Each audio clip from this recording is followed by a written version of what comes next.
Oh wow, that's new. Did you hear that too? Yeah. Oh.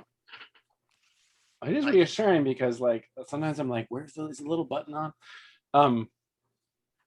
All right, so session 38 of our epic campaign, and an update for our viewers. After our last session, I expressed a feeling that we needed to sort of wrap up to move towards an ending in our campaign, which is always a challenge to figure out how to do that in a sandbox, which is kind of freeform and open-ended and doesn't necessarily have a dramatic structure to it. Although I do think that like that encounter with the chaos demon was had a kind of culmination of stuff happening there just incidentally. So we had a conversation about it and talked about what would feel satisfying in terms of like bringing things to a close for our characters to whom we have grown so attached. And the conclusions that we reached were that, well, all of our players here sort of expressed some wishes in terms of like what they would like to see happen with their characters, like in the short term and the long term. And then we decided that what we would try to do is play through the short term plans, which still stands from several sessions ago, which is to proceed north to the village of Pojoinen, or it's actually probably pronounced something like Pojoinen or something like that. And then see what's up there, and then travel down to Hukunut, and then back to Reuna, which had been the original plan when this kind of venture into Watcher's Climb occurred. So what we decided was that we would try to boil that trip down into maybe even one session, that part into one session. We can maybe get through that tonight if we focus. And so to minimize the number of rolls, to kind of abstract the travel away and not worry so much about every single set out roll and whatnot, to kind of move through what we see as the final chapter of our campaign in kind of broad strokes, as opposed to the day by day and week by week kind of resource management approach that we've been taking so far. So that is the plan, and we're going to start now. We're going to do that now, and I think that, to correct me if I'm wrong, you guys, but that our party of Paiviki, Taimi, and Muirin are going to escort Father Ilka back to Pojoinen, which is the town that he's originally from, the village he's originally from, and sending Armis and Minya, the people that we're under his sort of charge, to send them back to Reuna, to the safety of Reuna. So back through Watcher's Climb, a 2-day trip back home. And then are you guys taking Topias with you or sending Topias home? Oh boy, that's tough. Who are two, remind me again, that are going back? Armis, who is the father of Minya, the little girl. Does Armis feel confident? Does he seem worried about making this trip? You get the sense that he kind of like doesn't know what to do without a leader. like Minya would definitely be the leader on that trip. His 15-year-old daughter would be the person in charge on that trip. I pull Paiviki and Muirin aside and say, it occurs to me that, we don't remember those bones we saw, the bones that were stripped clean. Like, there's things in Watcher's Climb that we've been lucky not to encounter that those two might. This might be a chance for Paiviki, for Topias, to step up. He might be chagrined to leave us, but he also might take to it like a gargle to water.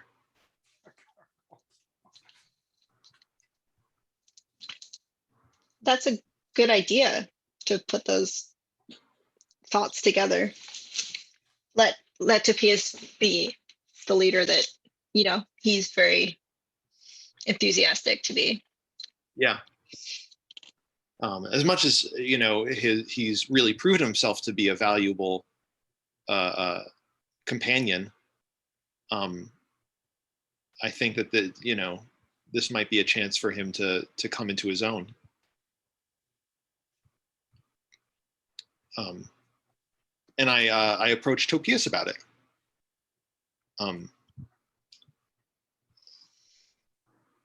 Topias, tomorrow Armis and Mina leave for Reuna. They depart and traverse Watcher's Climb. Have you seen the look in Armis's eyes?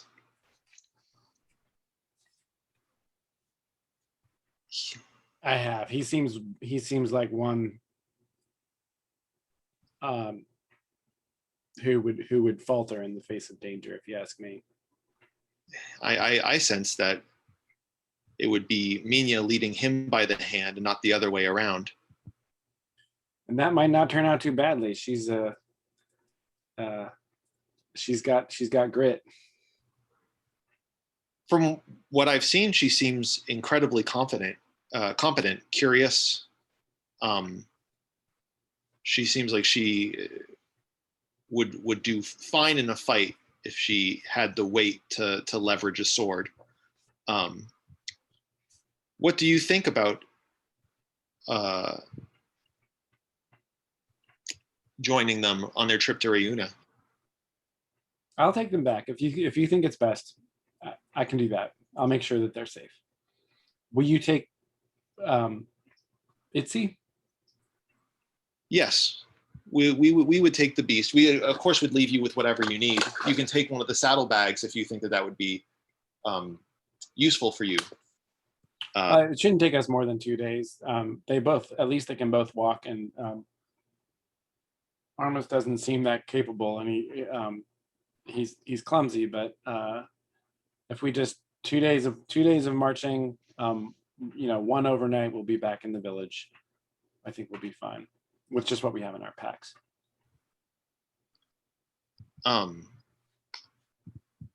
Taimi purses her lips and nods her head. 3 months ago, you wouldn't have answered that fast, Topias. You wouldn't have answered with conviction and strength and confidence. I clap him on the shoulder. I'm proud of you.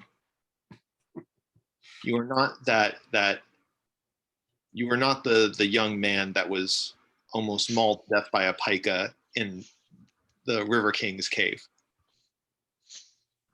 I learned my lesson then. and I'm happy to not blush at your praise now, Taimi. I feel selfish, but I must crave one more favor. I have not the ability to write or read, and so any message I send back to Reuna must be delivered by someone who can remember it. Could I give you a message to return to Annika? Of course.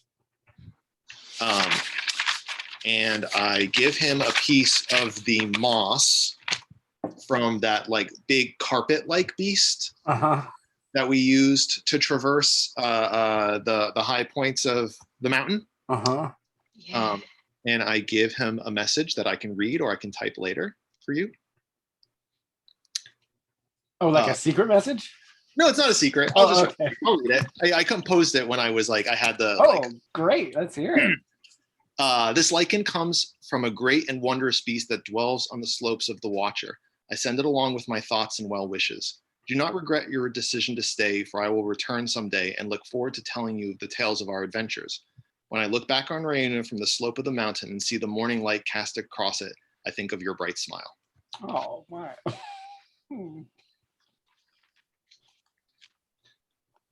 So you verbally communicate that to him. And Yeah, he, and I blush wildly while doing so. he commits it to memory and gives you embraces you and says, she will have this in her ear by tomorrow sunset. And then he sort of makes the rounds and gives you guys, he's this isn't like farewell old friends, but it's like he knows that you're going off. Who knows what's going to happen out there, but he is expecting you back in Raina within the week. So he goes around and gives each of you a hug.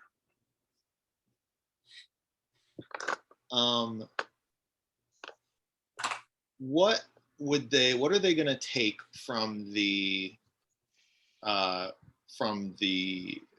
saddlebags? Just enough food for, let's see, 1, 2, sort of six rations, I guess. Yeah, I know that this is counter to the big moves attitude, but just humor me. Yeah. No, I understand. And then let's give him some adventuring gear. Okay. It feels like a useful thing. I am just so you know, like I am gonna roll to see how the journey goes for him. So that's a great idea to know that he has that in his back pocket. Okay. You won't know the results of that until you return to Raina, but there will be a roll. Ooh.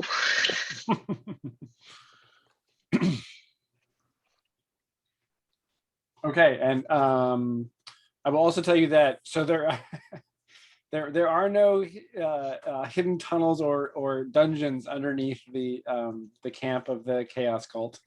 There wasn't. There never was. Just so you know, which is great because I would hate to have that be a thing and then to have us kind of like, oh, goodbye, and move on to the next thing. But I will tell you that you found in Stonebreakers that, remember, you poured the water and there was like it seeped through a crack in the floor. And investigating that further, you find that he had secreted a silver corkine goblet and a hand mirror etched with Grasslander patterns, which both of these, I'm trying to think of what was the finest treasures you guys, well, the treasures of the Enin are probably the finest things that you've come across. But each of these objects, the goblet is sizable, and it's corkine, like from the capital or even possibly from the old country. So like it is like one of the more elaborate kind of pieces of metalwork that you have come across. And the hand mirror was it's from the grasslands, which is nearby, but it's a really nice hand mirror that obviously must have belonged to somebody of means. So those are the two big items that you find in Stonebreaker's cache. Oh, so that was just like a secret kind of hidey hole. Yeah, exactly. He had a oh, okay. Yeah, okay. there was like a depression under one of the stones in the floor, and when you kind of like wedge up the stone, that's what's underneath it. Roger. And there was plenty of supplies in the camp as well. So if you guys wanted to load yourself up to capacity, we don't have to track the specifics right now, but if you wanted to like get to, fill out your capacity with rations, for instance, that would be doable without any. Yeah.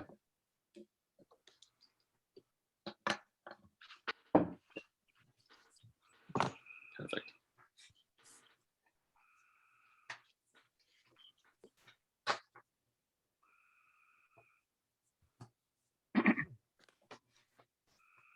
And then the next thing we'll do is we will montage our way to Pojoinen, unless there's anything else you guys want to do during this parting of ways.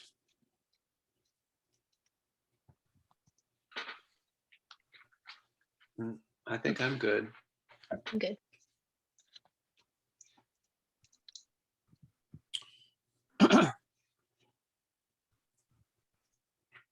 All right, so you got Father Ilka, you're on foot, and you've got Itzy, so it's a kind of slowish journey. It's not like just marching through the woods, because you got Itzy who has to navigate down hillsides, and sturdy, durable beast, but not fast. So the trip to Poyonin is probably going to take you. You've got some some hills to navigate, so it'll probably take about 3 days to get there.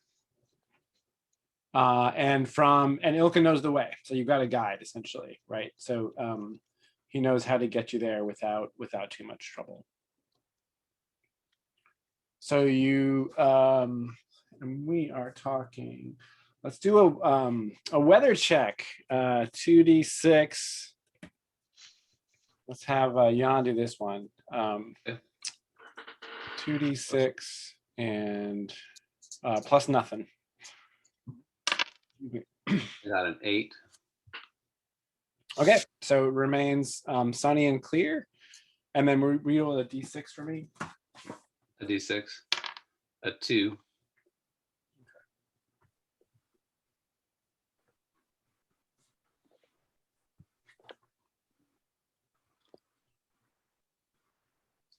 And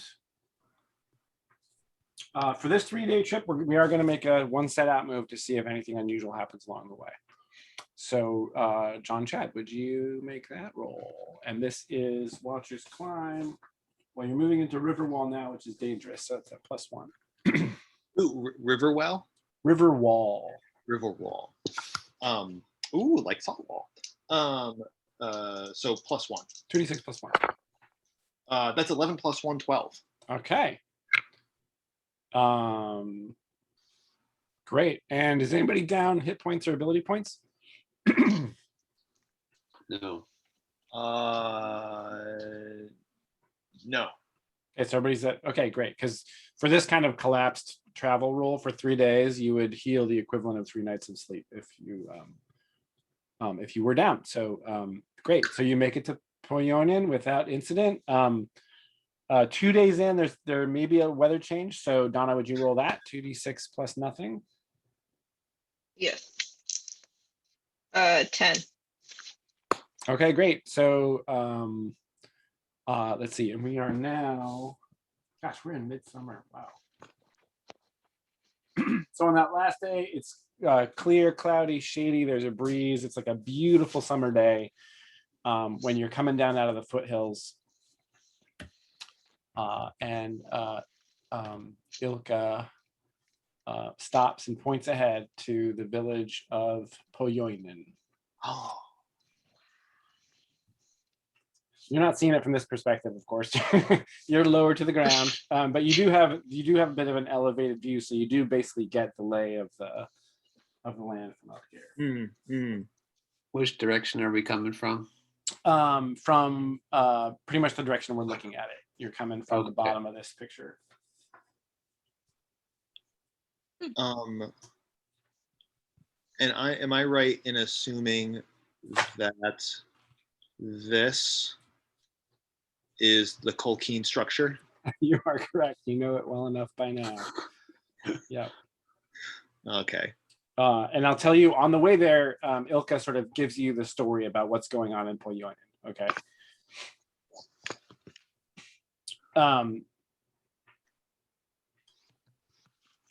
So 2 years ago, and this was Father Ilka had left at this point, but he's had enough. He's been back and forth to the village, and he knows people from there, so he's kind of knows what's been happening there. 2 years ago is when the locals tried to stand up to the Korkeen. So Poyoinen actually tried to do what Rayuna did and stand up to the Korkeen, and also what Ledevisi did, right? But that uprising was swiftly put down, and a local named Sicarius, Sakarias, was installed as word giver. So unlike Almeri, who had sort of been imported from the grasslands to Rayuna, Sicarius is a local from Poyoinen who, in order to, according to Ilka, in order to try to keep the peace and keep things from getting worse, agreed to act as word giver under Korkeen orders. So he's been installed as the word giver, or was installed. And then something happened where a kind of a really potent grain alcohol started making the rounds in town. had been sort of introduced. It wasn't part of Poyonen's local culture. And there were more incidences of people becoming drunk and unruly in recent times. And one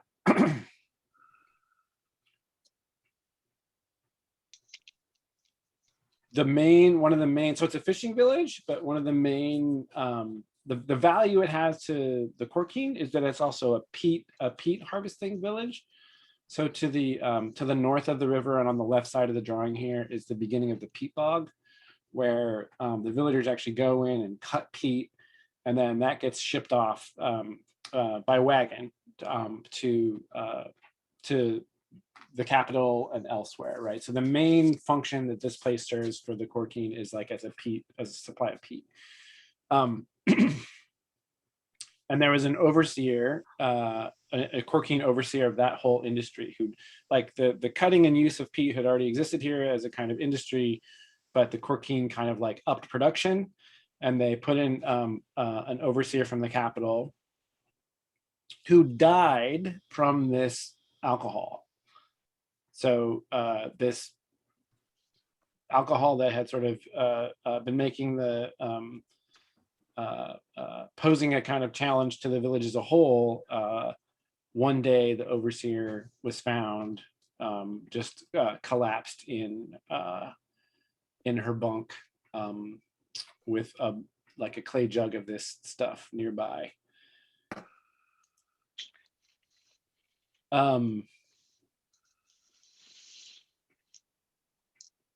So that created some tension, obviously, and as far as Ilka knows, that overseer has not been replaced, but Sicarius is in a bad way, and Ilka describes him as reluctant in his job, that his job he took on only because he wanted people to less harm to come to people.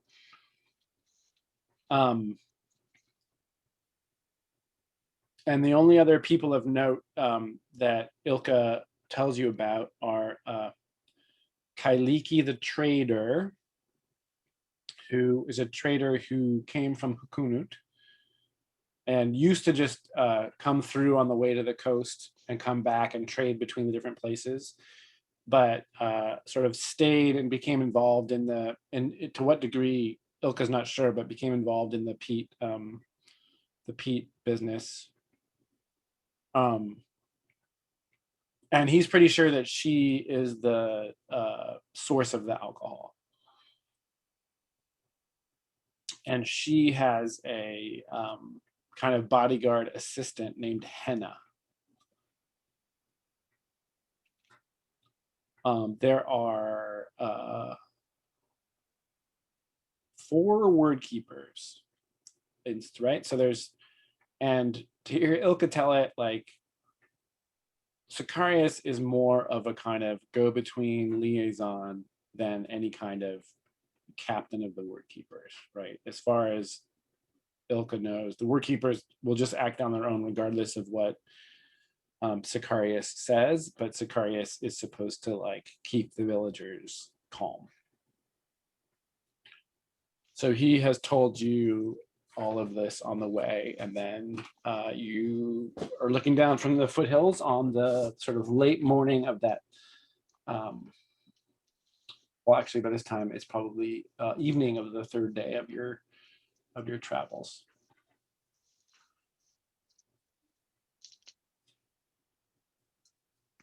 Oh man, we walked into another situation.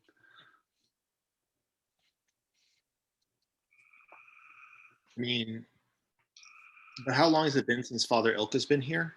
Like 6 months? Yeah, I think his last visit here was about, well, let's see, 6 months ago would have been winter, so it would have been probably more like 8 or 9 months ago. Okay. Well, I mean, we definitely need to kind of assess what the word keeper situation is. You know, they could have re-upped, or, you know, there could be, you know, all sorts of different shenanigans. And is Kaliki and Henna, do they still reside in Poyonin, kind of like getting fat off the spoils of their treachery?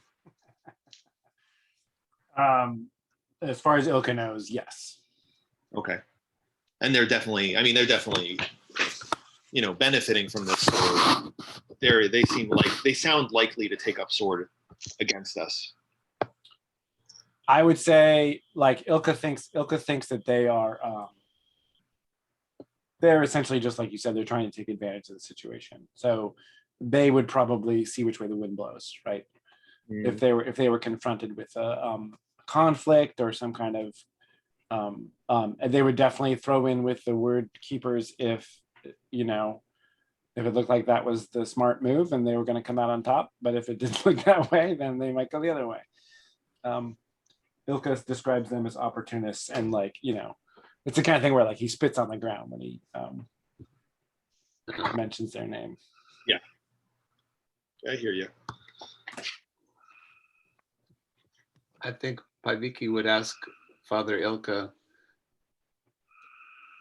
is the spirit of Poinoinen that they would rise up against the Korkeen if they knew that they had the chance to do so, and your and our support?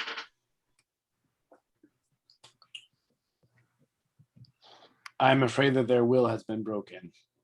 When the uprising started, thankfully no one was killed, but the four strongest voices were slapped in irons and marched off to the capital. So they're no longer here. And if we, just the four of us, were to liberate the town, would the people be grateful? or would they go looking for the Korkeen to tell them what to do? Zacharias is an honorable man.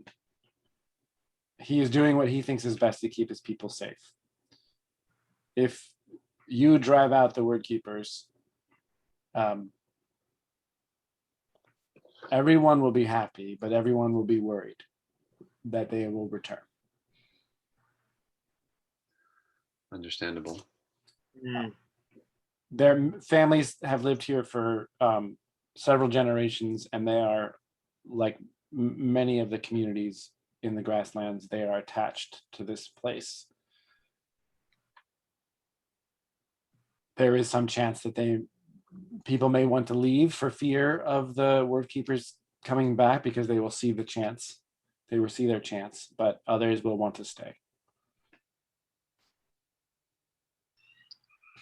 The difference between Poyonin and Ledevisi is that Ledevisi was remote. With Reuna being free, Ledevisi doesn't have much to fear from the east, whereas Hukunut still dwells. Pippin still dwells to the southeast of here. They have some sort of agreement that we've still to discover with the Colkeen, and there's nothing stopping the Colkeen from just continuing to march, like the steady flow of a river up from Hukunut after we leave here. And my mind wanders to Saltwall, wondering if they suffered that particular fate. Mm-hmm. Sakagara, right? That was the city to the north. Nice. Oh my God. Wow. Pulling that one from the depths. Yeah, Ilka tells you that there is a kind of like every season there's a magistrate that makes the rounds from the capital, who comes out just to like check on how things are going. And so the next time that would be, so he would have just come and left recently, so that would you basically be another 2.5-3 months before he would come again. So there is a span of time there where if you did get rid of the word keepers or whatever, the village would have time to do something before that magistrate returned. But who knows, word could still get out. Yeah. I don't think that this is too smart for a Taimi thought, but like I also think that like if this place is continually supplying peat, I think time frame's even less, right? If you don't Mhm. eat for a month, you're going to wonder what's up. Yeah. Right. That's a good If point. you're really, um, yeah, yeah, Taimi, really purses her lips and kind of narrows her eyes, looking at Poyon in the distance. Maybe a sharp sword to the neck isn't what we need to do. Maybe you're right, Jan. Maybe you're right, Paiviki. Maybe we need to talk to them and see what they need, not what we want them to need. Does that mean arranging a meeting with Sicarius or some other member of the village? But that's I think where Taimi was going to go with that. Unless if Father Elka, you've proven yourself to be a trustworthy friend of peace and order and no friend of the Colkeen. If you think that Sicarius would turn us in, then we can't step into danger like that. But if you think that Sicarius could meet us as a friend outside of his role and entanglement with the Colkeen, then I would like to hear what he has to say. He would certainly meet with you, but if there was any inkling of action against the word keepers, I would not put it past him to let them know. As I said, he is a man of honor, and that honor extends to those who have given him their trust. I look to Muirin and Paiviki.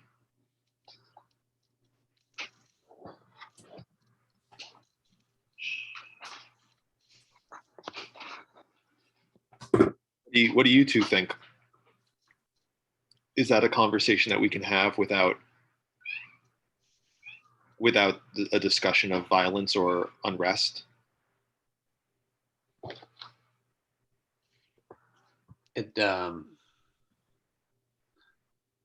We've come to 3 different villages, our own included, and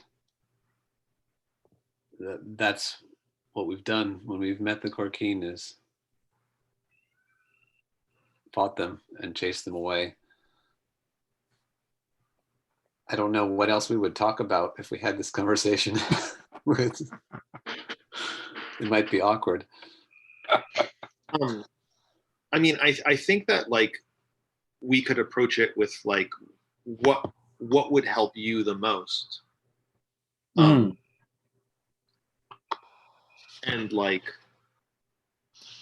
maybe that's something, and maybe it's something we can do for them. Maybe there's a way that we can lessen the Colkeen's presence here.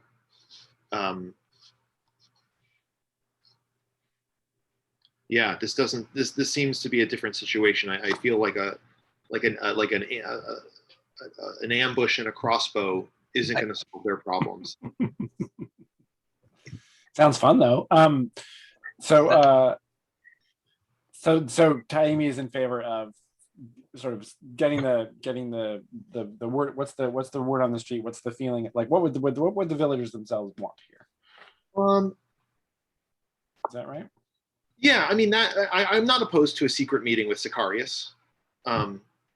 He seems like he is rather neutral. I would also like to hear from villagers. My friend Berta could meet with us. We could meet with her safely, and she might give us some sense of the state of mind of the village. Yeah. And we can trust her not to let any word get back to Sicarius. Friends, I know that we're walking into an unsafe situation, but it might not be wise to wear our Colkeen accoutrements. Our Colkeen spoils on our persons, even in a secret meeting. if there indeed are just 4 Corkine, I wonder, could we not do some of the tricks that we've done before and disarm them, and then have a meeting with the whole village and let the village decide what they would do.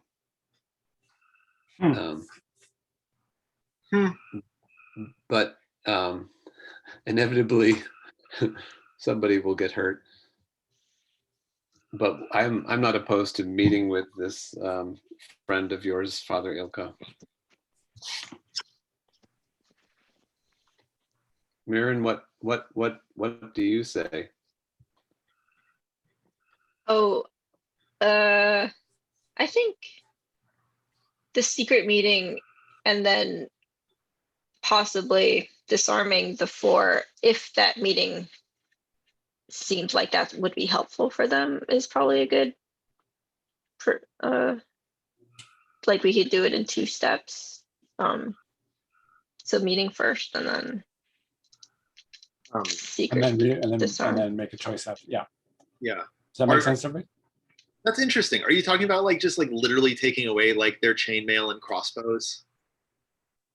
Between sneaking in while they sleep and perhaps using some magic, I think we've found a way to deal with them that seems quite effective.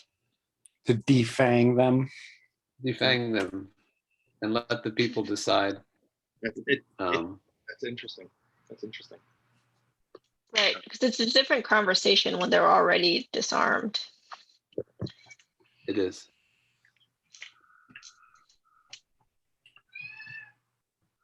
So let's cut to the meeting with Berta. That sounds like the next course. Is that right? Okay. So Berta's place is this one on this little island here.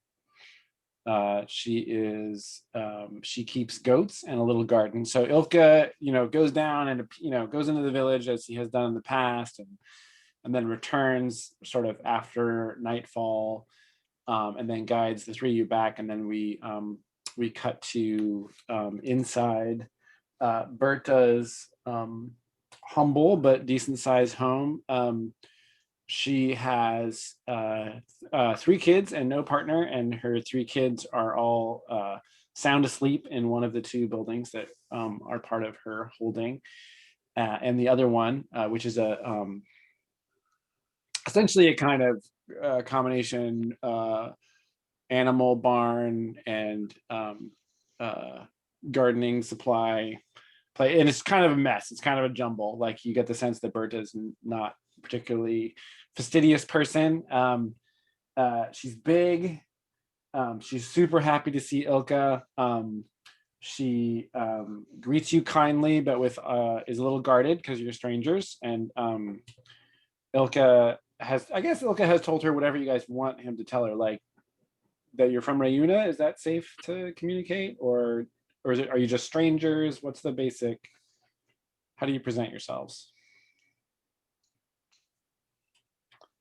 I mean, I would think that we would just tell her flat who we are and what we've done, Okay. And just be very clear. Like, we have liberated 3 villages, that kind of thing. Yeah. Yeah. This is what we do. This is who we are. Okay. She takes all that in. She's looking over at Ilka and back at you and like shaking her head. Like, how did you go off to the mountain, before winter and come back with these 3? I mean, word has reached them about what happened to the hand, right? Word has gotten this far north. Oh, wow. People know that stuff has gone down. So she puts 2 and 2 together and understands that you're connected with that, and is kind of like shaking her head in disbelief. And her take on it is,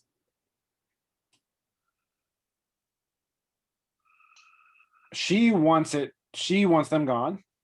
She would totally have your back and would be behind that. And she thinks that, like, maybe half of the village feels the same way that she does, like basically like are less concerned about what the future holds for them and more concerned about getting out from under this heel that they feel like they're under.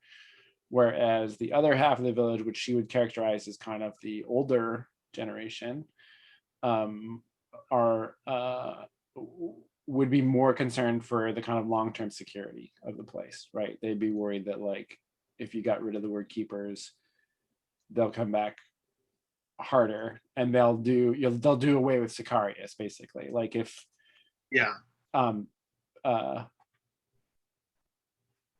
Sicarius will no longer be this kind of like helpful buffer between the two groups. That would just be done with, and the feeling is that they would come back in a much stronger way.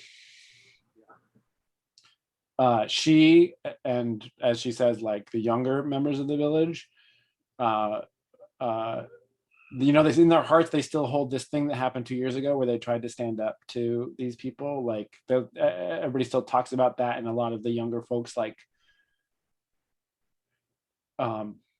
hold out hope that that kind of thing can happen and work instead of be quashed.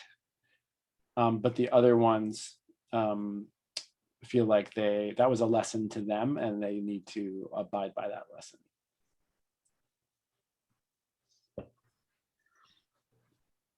I think probably for the three of us, there's a larger strategic conversation of, I think we talked about visiting Poihoinen for the point of kind of securing our borders and getting assistance from our neighbors, but we've run into more Corkine in every direction that we've gone. And then it brings back the question of, do we have a united front against the Corkine, or do we come to some sort of amicable peace of some kind, or just like try to lead an uprising and chase them off the continent, or I don't know. Right, well, the whole campaign close out with like a meeting around the table of the rebel leaders planning their assault on the capital. Right. Is that the end of the campaign, or is it some kind of detente and kind of stable but separate kind of situation? Right, a line of some kind. Yep. And right now that line would be the Little River. Like you guys have, you're in that pocket, you're in that cul-de-sac. So right now, strategically, that's easier to hold. If you start reaching out here and liberating this place, there's another village further north on the coast, which is definitely under Corkine rule because it's a port. But you do know that Hukunet is basically a free town. Like it's not they've got some kind of arrangement. Yeah. I mean, more and more Taimi is really interested in what this arrangement is. You know, it could be extraordinarily predatory, or they could have just like been very savvy with negotiations. You know, I look around Berta's home. You know, I mean, it's a compound, right? She's a single person living with 3 kids. She's got 2 structures. Yeah. I mean, correct me if I'm wrong, but it doesn't seem like they're being like truly like exploited to the point of like desolate poverty. No, not at all. No, the individual members of the village are not like being taxed. The idea is like you harvest peat, you sustain yourself, in addition harvest peat, and that means that more people have been put to work. So it's like there's some harder labor going on, but nothing has been taken away from them, right? Like people still have their homes, they still have their livestock, nothing's been extracted from them. It's just that the peat production has basically quadrupled, and all that is being shipped off to the east. And part of that you got to assume is that the Corkine may not have the resources like to do it any other way to really like destroy this place. Wouldn't make any sense in the long run, but they probably don't have the armed forces to pull that off. I mean, what you've seen is relatively small details, armed details trying to like impose this colonial rule. Thanks to you, to not great success. Well, in this direction of the world. Yeah. But all it does take is 4 people in good armor with good weapons to thoroughly intimidate a village of this size. Yeah. But yeah, the villagers themselves, I mean, they don't like the fact that it doesn't feel like their place anymore. It doesn't, Sure. Well, I'm getting the sense that they're not paid for this abundance of peat production. No, the like alleged exchange is that they are protected. I mean, Okay. like any place, this world has like bandits and predatory forces, and the Korkeen do offer, at least ostensibly, some degree of kind of law and order. All right. Yeah. Especially from Paiviki, the Bandit Queen. Yeah, that's right. That's what I'm talking about.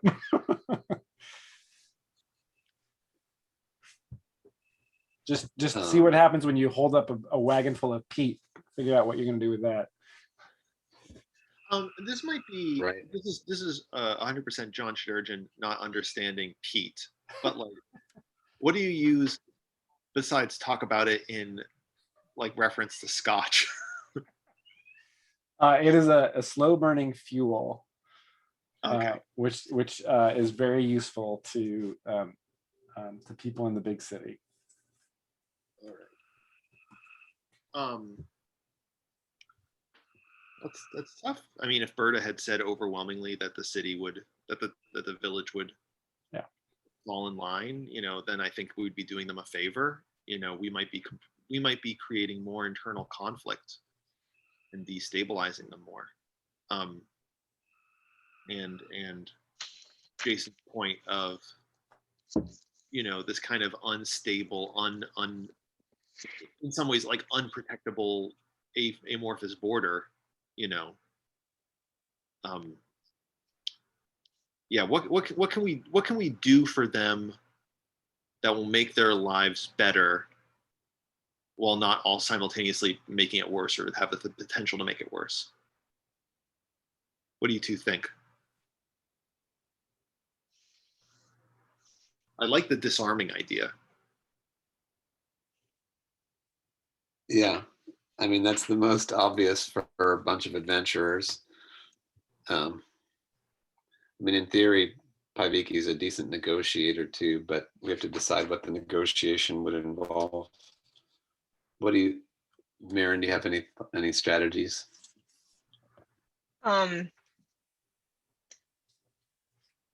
Well, if we are able to disarm them, the villagers could continue living life the way that it is,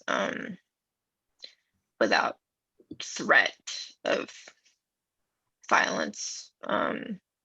If they just stay as prisoners in the village, so maybe that is like a good path forward. Like, that doesn't necessarily mean like the whole village is overthrown or anything. so disarm and imprison the word keepers. Keep up peat production so nobody suspects anything's wrong. And right? just hand over the metaphorical keys to the Poionians and say, I understand that's going to be a divisive issue, but it's their city. They got to figure it out. If they come to an agreement like, actually this wasn't that bad, let's give them their weapons back. That's their decision. Like, we can't, if we impose our will, and I think this is kind of like a big clicking moment. If we impose our will on all these villages we come across, are we any better than them? Mm-hmm. Well, what if we called a meeting and we invited the Korkeen there as well? Whoa. And let them talk. And whoa. Let's just fight it out. How about let's fight it out in the public square of debate? Whoa. Yeah. I mean, I guess the court king themselves are not really authorized to make any decisions because they're just word keepers.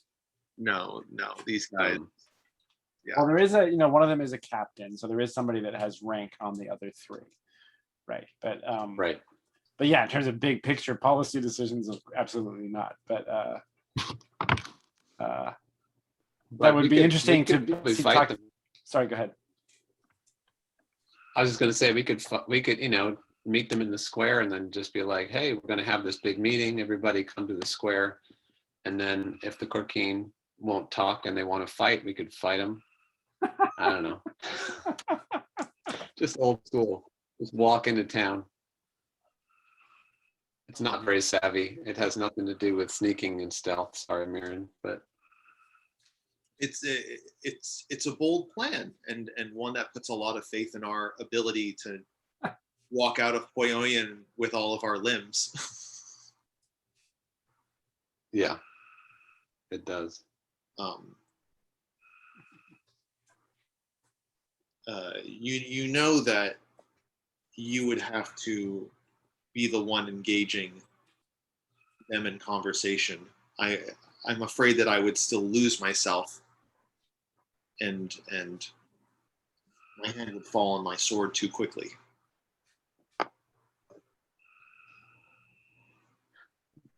Yeah. Both of you again, even if we go ahead. No, you go ahead. Oh, even if we do chase them out of town, then it still may not satisfy some of the townspeople's desires for,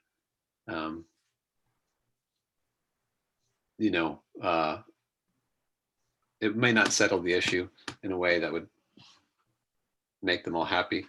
It's almost it almost seems like we need to have a larger plan in mind.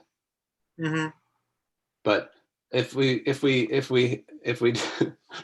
have this meeting and we can ask the town for a vote.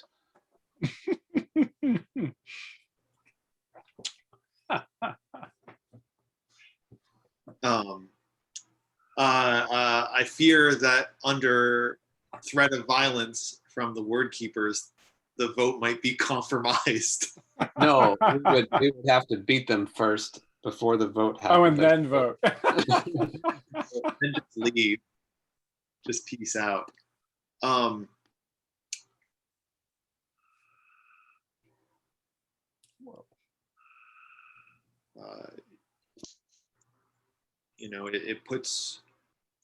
It puts control in their hands, a small sliver of control, a particular sliver of control that they've not had for 2 years.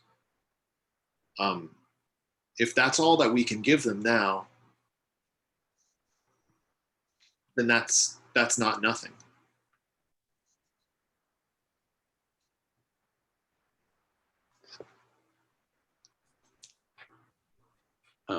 So is that the plan? Call a public meeting, have a brief statement of intent and position, and then beat them into submission.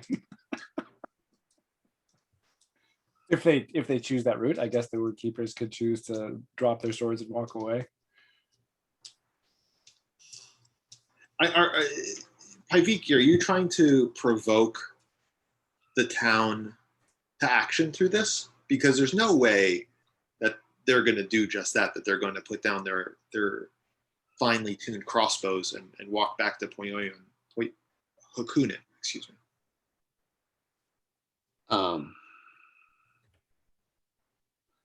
Yes, I suppose if the village all comes out for the meeting and the people are in favor of the word keepers giving up their position, then maybe the word keepers will see that they are outnumbered 20-1.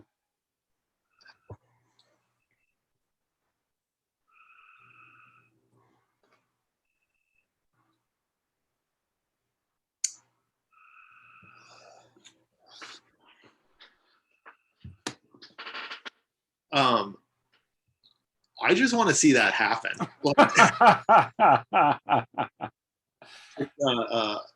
Yeah, I think it's different, and it satisfies Taimi's desire to not just like create this infinite loop of problems for them and give them agency. Um, and she's not clever enough to think of another way to hand them agency like this. So I'm hesitant, but for it. And how does Muirin feel? Very similarly. Like she's thinking about how Paiviki has like the charisma and defeated the that other guy, the oath, the one that could control people with his voice. The hand. The hand, yeah. You're the one who So- defeated him. Yeah, so well she basically feels similar to Taimi, that this such a unusual strategy, or doesn't seem like it would work, but she does think that with this team, like there's like a good reason to think this is a good idea, or this could work.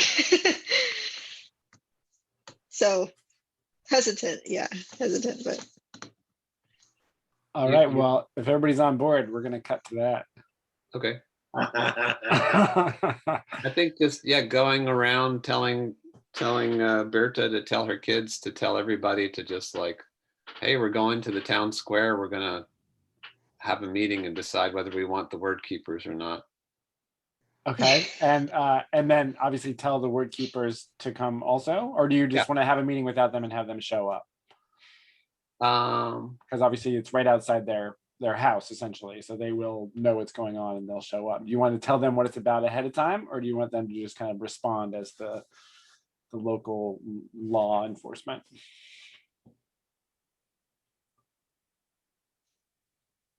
Like, we invite you to a we conversation. cordially invite. they're not actually members of the village, That's right. right? Hmm.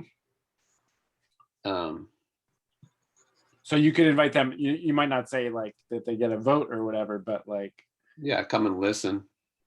and then the idea is you're gonna present. Yeah. Okay. And Well, what time of okay. day do you want to do it?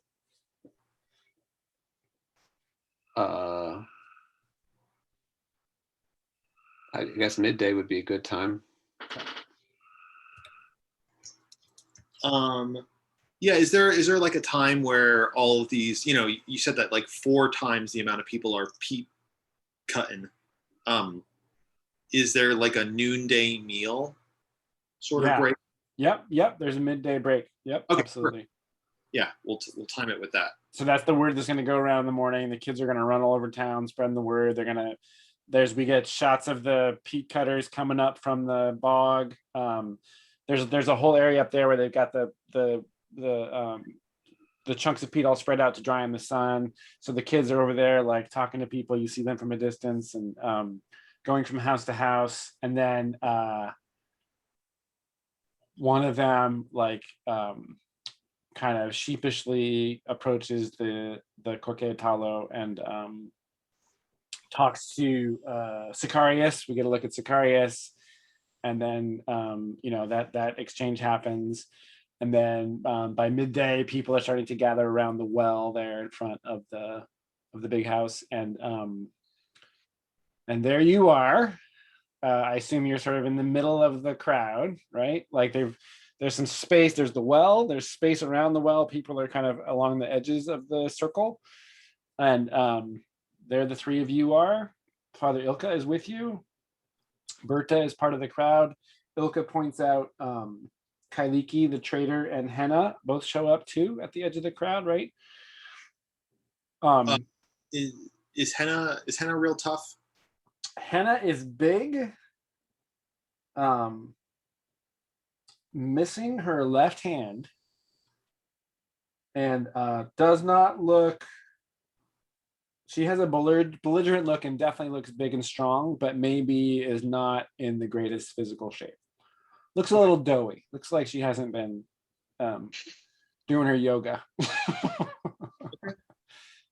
Oh, and there is somebody, so when you guys show up at the well, there's actually somebody like passed out from drink right there.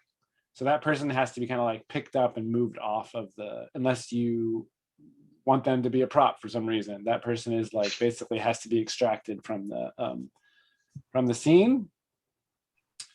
Kailiki and Henna are there sort of near the back of the crowd watching. And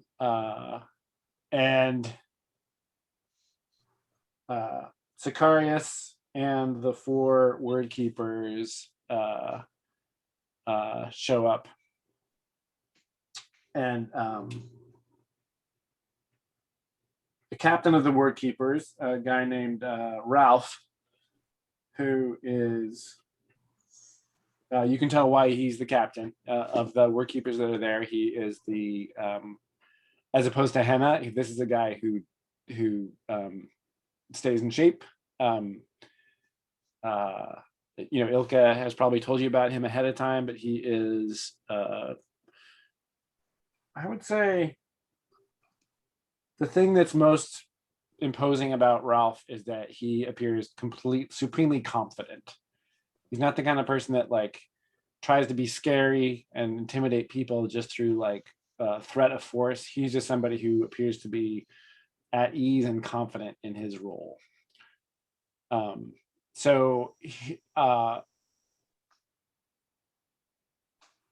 Sicarius sort of takes the position of trying to be like the kind of spokesperson or person who's trying to like be a leader of the village, and he starts to say something, and then Ralph just kind of like gently pushes him aside.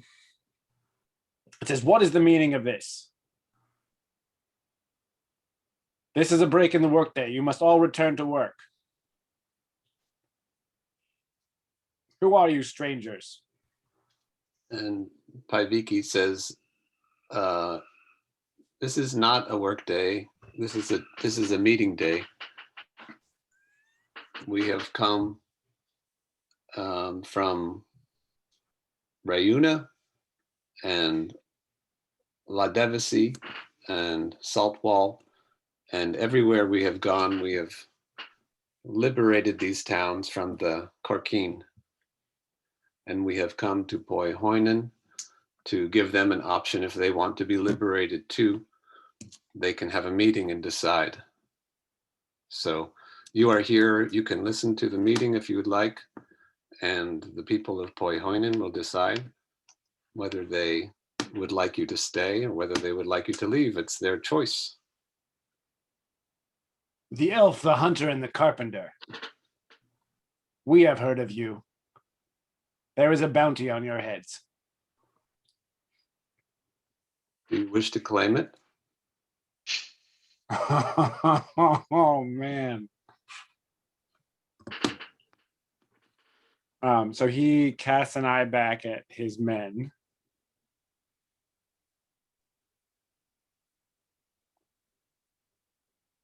This village is under Korkin authority. There will be no decision made by the people here. And you will leave. How's We everybody? are having, yeah. Go ahead, John. Oh, how's What's everybody? that? How's everybody taking this? When Paiviki says that, and when Ralph says, like, no. Are there murmurs? Yeah, it's like both ways. There's like, you can see some people like, yeah, blah, blah, blah. Did you hear that? And then other people like shaking their heads and like doing this and backing off, and people like, one woman like takes her 2 children and pulls them up to her and like shakes her head and like moves further away from the crowd. So it's like, as described by Berta, the responses are kind of across the spectrum. Nobody's like going, "Yay, word keepers," but it's this general sense of a kind of caution and fear, and then so the more noticeable things are the kind of the positive kind of murmurs and responses to what Paiviki says. But you, Tiny, notice there's other stuff going on as well. How's Sicarius doing? He seems very unhappy. He seems very concerned, and he has completely deferred to the captain. He's not trying to step in. So we've got this captain who's trying to intimidate us out of our meeting. Yeah.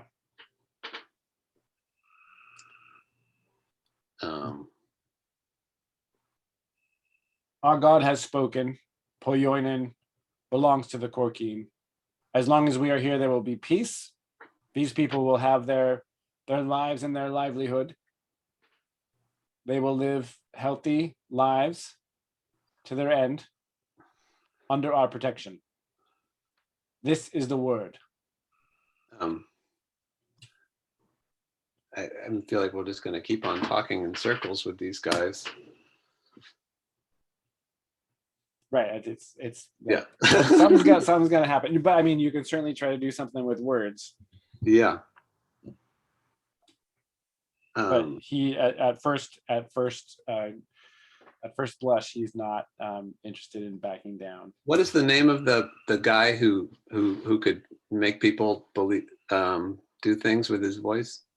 What is that role called? The hand. The hand. Oh yes, the hand.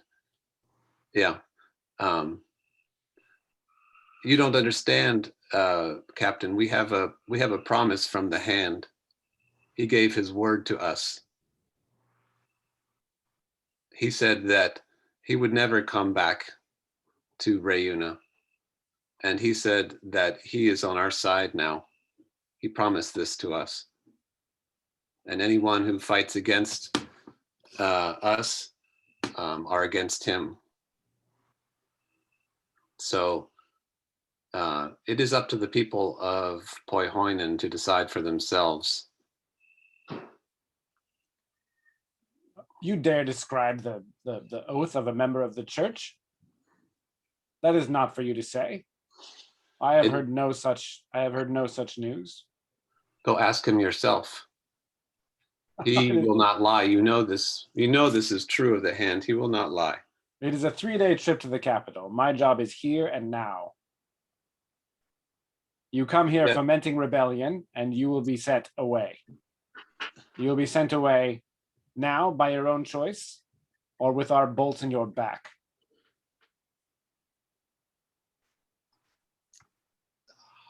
Oh boy. Tiny starting to grit her teeth. Her hand starts clenching and unclenching the hand near her sword hilt.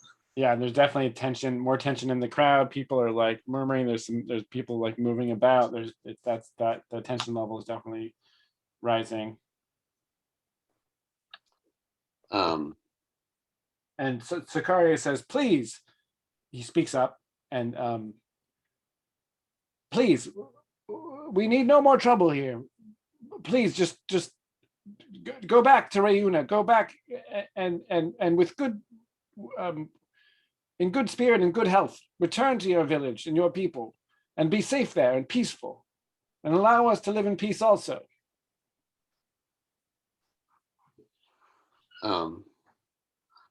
And I think that's what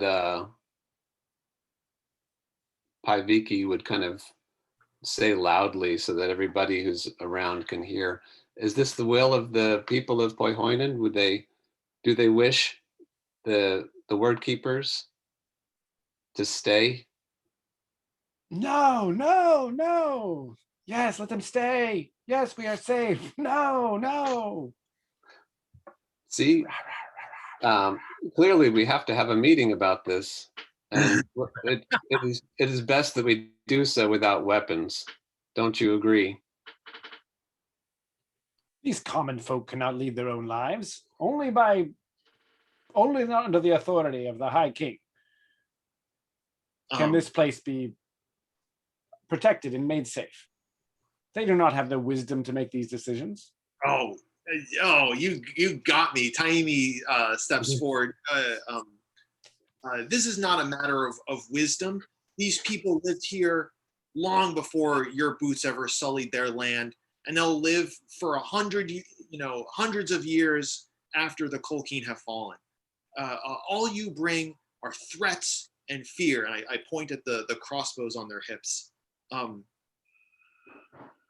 That is what you bring here. That doesn't make you wise. It makes you a bully.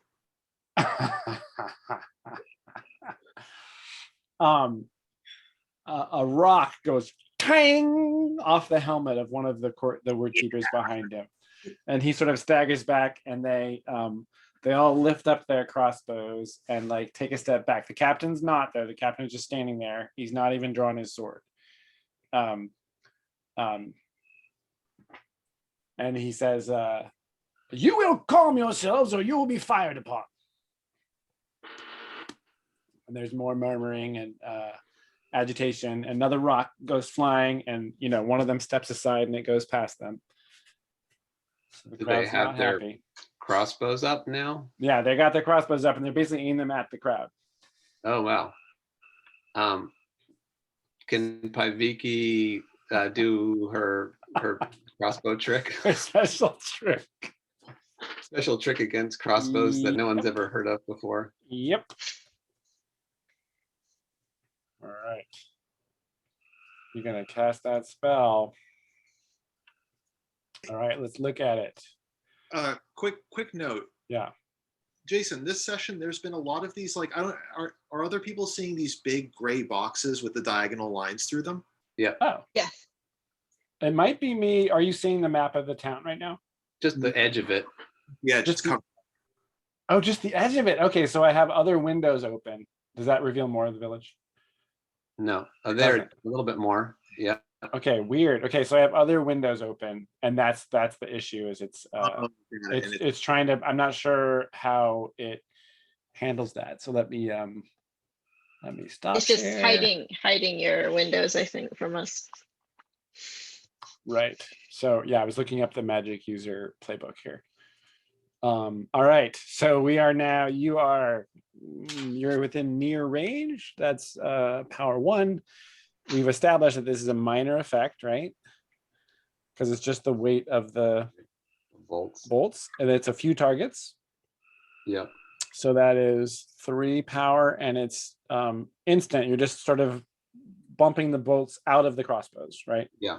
Yeah. Yeah. So that's 3 power. And so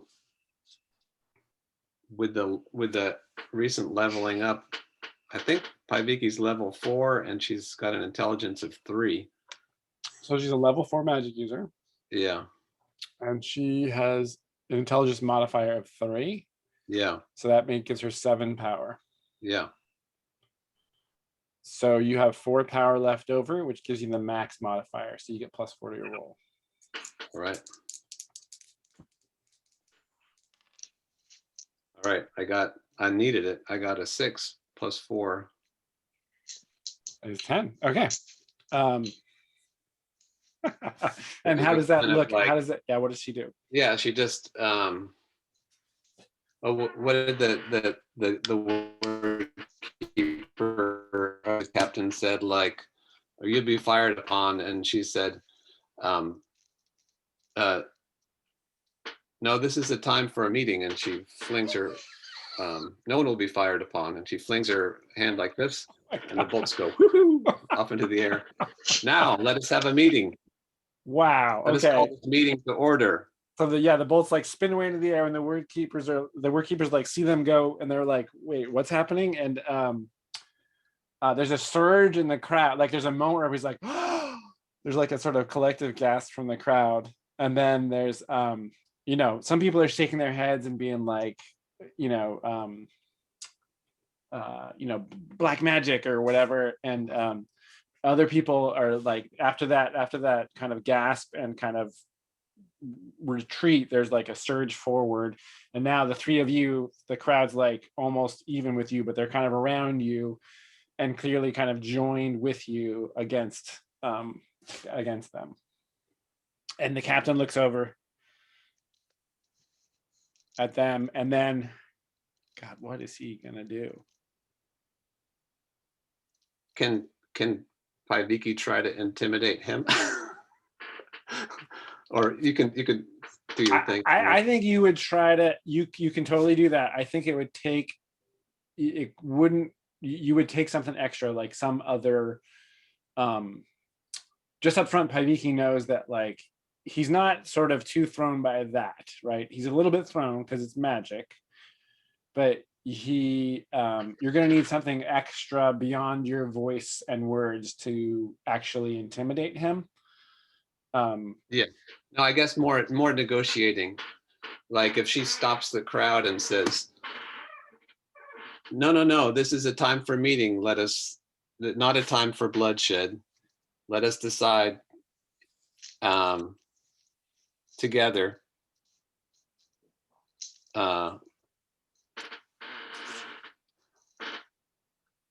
This is a time for you to decide together what you want your village to be.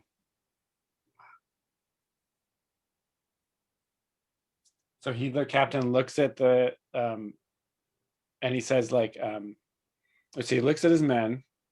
You say that. He looks back at you.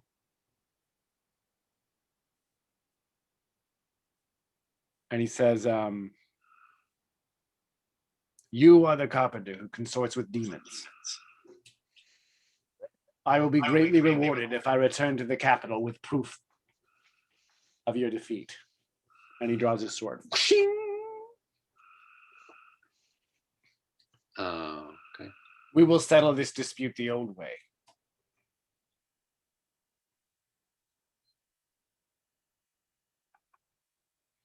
You represent the people of this land, and I represent the old country.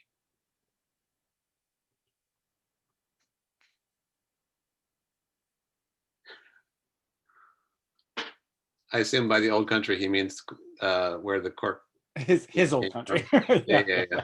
His ancestral country. Yeah. I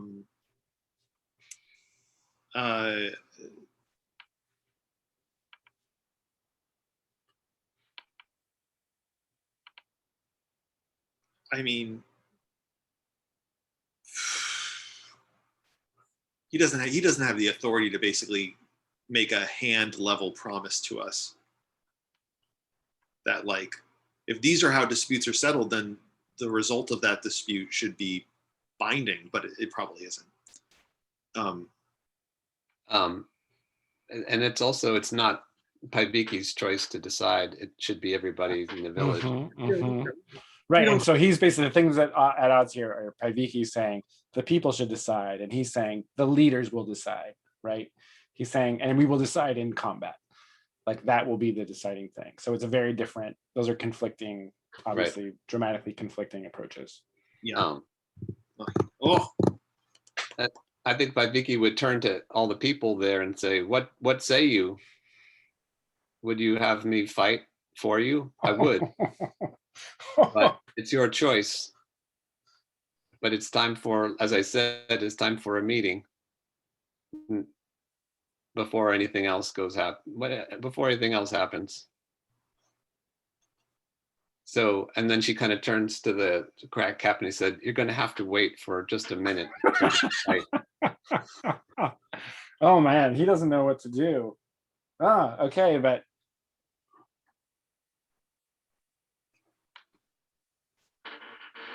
so are there people in the crowd speaking up or? Yeah, I mean, but they're shouting all different kinds of things. Yeah. Go away, leave us alone, fight him, kill him. We must have our voice. It's kind of all over the place. I mean, like you can take a literal vote if you want to have some out, but not even everybody's here because some of them have retreated. So it's not like the whole village is going to, cast a ballot. But there could be, broadly speaking, you can get a vote from this crowd. Yeah. You can just do a yay or nay thing, right? You can just say like, this is tough. This is tough. In some ways, if we back down now, we show that they are just to be feared and that strength can be used to silence. Well, I don't think we do back down, right? What do you think, Mirren? Sounded like a meeting in the middle of the the shouting match. We can just Um, pretend you guys talked about all this ahead of time. Yeah, It's yeah, gonna be like a.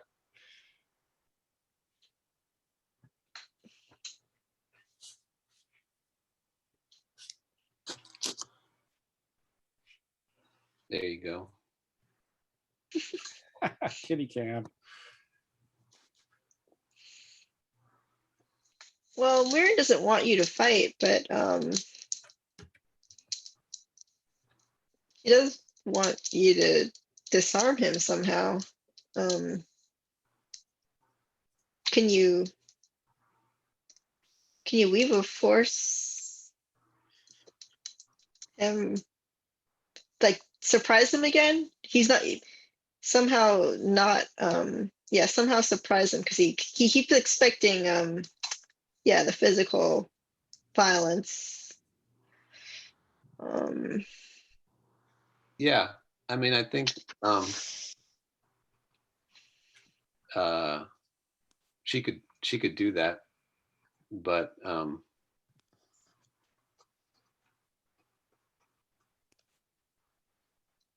I think that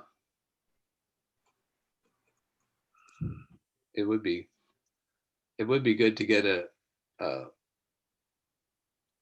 vote from the town somehow. A vote on whether to face him in one-on-one combat or. Yeah, or whether they, yeah.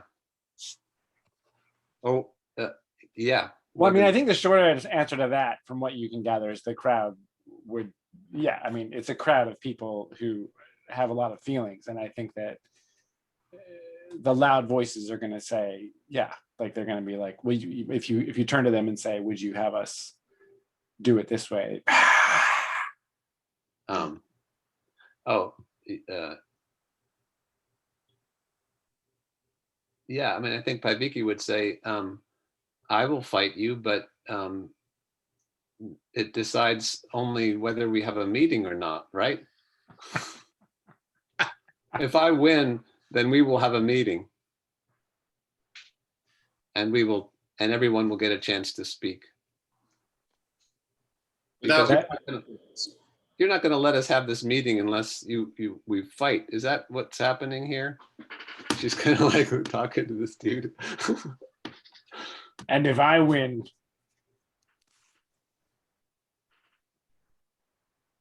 the three of you will be taken to the Capitol. No, if The you three of win, you will we'll have a submit. meeting.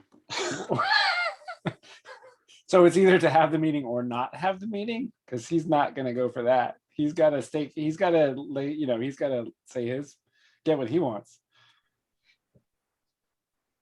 Oh. I mean, unless you have a counter proposal, that's what If he gets what he wants, your prisoners go into Corkine prison, and he'll be a hero among his people. If you get what you want, there's a town meeting. It's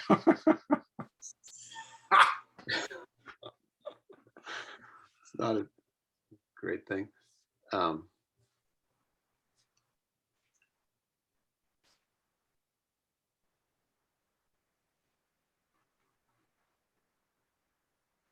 Doesn't seem like the best. I've never been a good negotiator, even though Paviki is.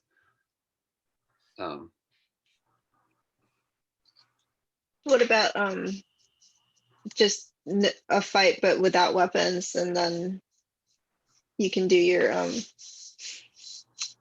favored Oh yeah, unarmed Your combat. unarmed combat. I was Favored already weapon. thinking about that. Definitely. And then the benefit of that is that he's just disarmed. Yeah. Yeah, and you can use the argument that like by being unarmed combat, he won't damage his prize. Right, if she's if Viki's brought in alive and intact, then that's even more of a badge of honor, right? Yeah. The Vader line. Yeah.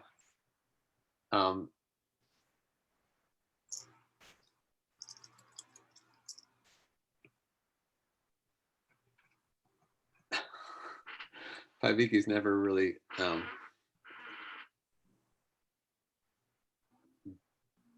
the whole word keeping thing. We've never really been that much like into the whole like word keeping.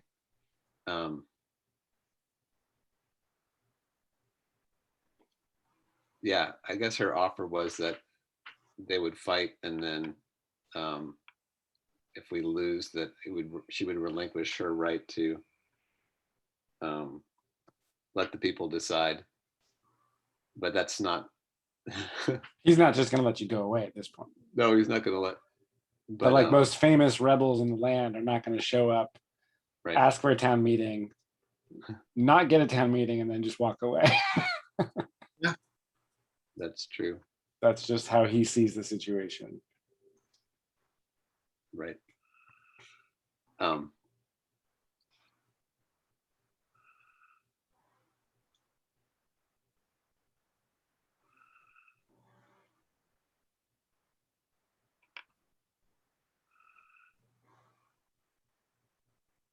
Well, I guess we can always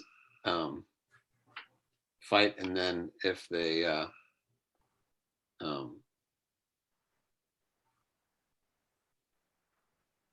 we don't want to go back on our word because people would not like that. That's the problem with the whole word keeping thing. Yeah, I mean, whatever you say here, he's gonna it's gonna be an oath that both of you are taking in front of this group, right? It's your word. It's significant. So you could totally go back on it, but it will have, repercussions in terms of your reputation and how you are viewed. Right. I mean, I liked my first offer, which was we'll fight, and if I win, we have a meeting, which is not really asking a lot. I mean, it is, but and if we lose, then if we lose the fight, then we will leave them alone. So you can just make that demand. You can say, no, you will not take us back. If you win, we will leave you alone. So that's the argument you want to make to him? I mean, I think that's pretty huge. We've liberated 3 towns. Yeah. Unfortunately, you've run into a guy who and I rolled up his traits.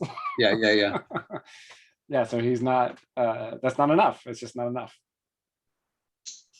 So it's at this point, it is either agree to his terms, and he's agreeing to your terms. He's agreeing to your terms. If you beat him, sure, have a town meeting. But your choice now is agree to his terms and have this fight, or leave. That's your choice. I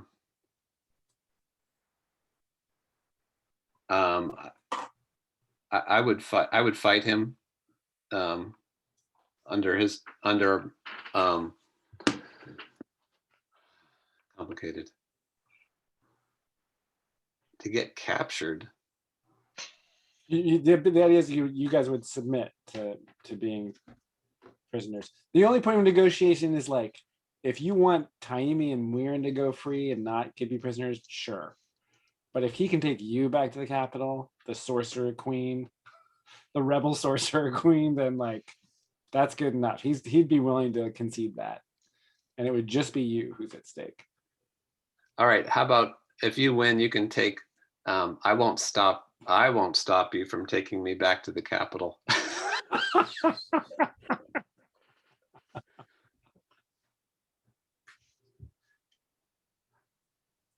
I would need the oath of your companions to not raise a hand against us,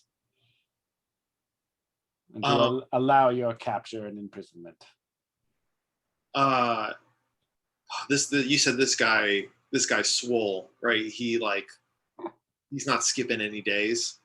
It's not skipping any days. He's got his armor on and stuff, but If you guys want to throw down weaponless and armorless, you'll see exactly how swole he is. Yeah. Oh, is that what you're okay? I mean, if you both have armor, it kind of cancels out. Ooh, boy, howdy. I mean, you have all sorts of fighter stuff. John Shadurgeon believes in Jan and Paiviki. Naomi grits her teeth and she looks deep in Paiviki's eyes. What does she see? Does she see confidence?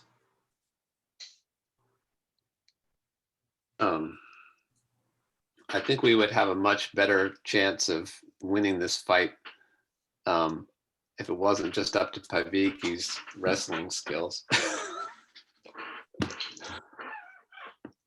But I mean, they're not bad, right? What's your medal right now? no, they're good. Our medal is 7. Yeah, you've got all sorts of great moves and Yeah.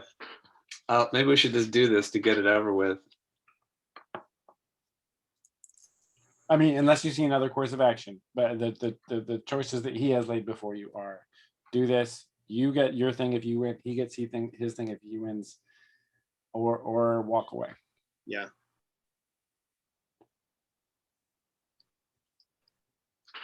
So you ready to do it? Yeah. Okay. And then she takes her sword and she tosses it on the ground. Okay. And makes it clear that she's wants Yeah. to do this unarmed. She takes her chainmail and she throws it off. Okay. And he does the same, turns to his men, takes off his helmet. They're all like, well, you shouldn't do this. What are you doing? And he's like ignoring them. Sicarius is trying to talk him out of it. And then he like takes off his belt and like somebody actually has to help him get off his chainmail shirt, right? It's this big unwieldy thing. He drops it, and then he turns around and he is like he is a tan, beefed up Adonis, handsome, square jawed, like he is a charismatic fellow. And he's ready to go. And one last thing. You will use no sorcery here. It is just muscle against muscle. If you call upon your demon powers, everyone here will know. And the fight will not be fair. You may not call upon your god then. I have no need to call upon my God. He is with me always. And he will see you face down in the dirt. Isn't your god a she? Whichever, I can't remember. It's been a while. Ani, maybe. I'm just looking to poke holes in his composure. All right, so crowd's going wild. There's some circling, right? There's the kind of there's the handy cam perspective of the two of you kind of circling each other around or next to this well in the middle of the plaza there. Do you want to move first, or you gonna let him go first? So Paviki is gonna kind of like, kind of flex and like be a little bit just kind of like casual about it. And then she's gonna start shouting out about all of our accomplishments. and like just talk about like all of the different villages that we liberated and all the different Karkin that we beat. And like we traveled to Saltwall, far in the south. Saltwall, we just, we took them out. Yeah, we, and then there was that time we killed that giant spider, and just like keep on going, and like just be like, oh, hold on a second. Spider at the keep. This is like a professional wrestling promotion. Yeah, totally. Yep. There are definitely some bets being made in the crowd, and Kailiki the trader is the one taking the money on those bets. Great. Okay, great. So you get him all pumped up, and he's trying not to look put out by that, and he has nothing to offer in response because he's not in a position where him bragging about something is going to do him any good. So he's just kind of like listening to you and waiting. And there's a point at which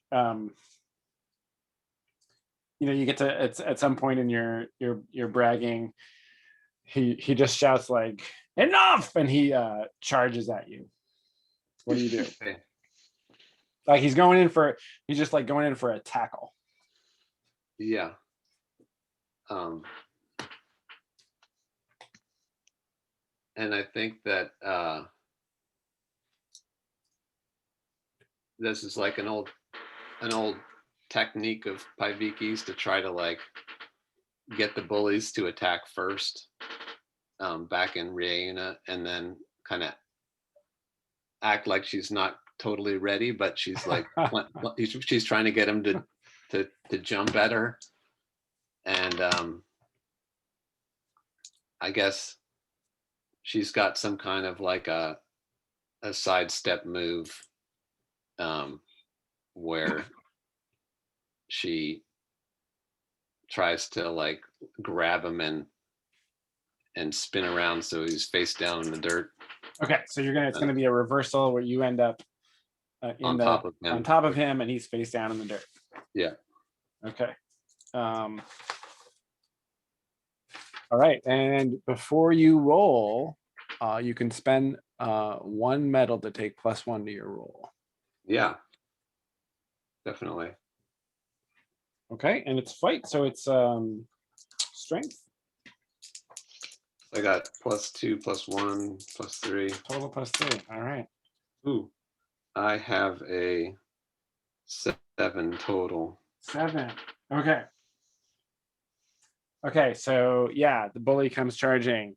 You step to the side, you grab him, you turn, you plow him right into the dirt, but then he takes that momentum and rolls you over the top of him, and then sort of pops up and away from you, and then you're both back on your feet facing each other covered in dirt. Oh yeah. So you both got banged up by that tumble on the ground, and now we're going to go into like a montage exchange of blows. We're going to have one roll that kind of summarizes the middle part of this fight. Okay. So you can describe, your basic approach to this. Yeah. I think Paiviki's still trying to play the mental game and she'll try to pretend to get angry and start like kind of like coming at him, but actually be trying to like trip him and get him on the ground and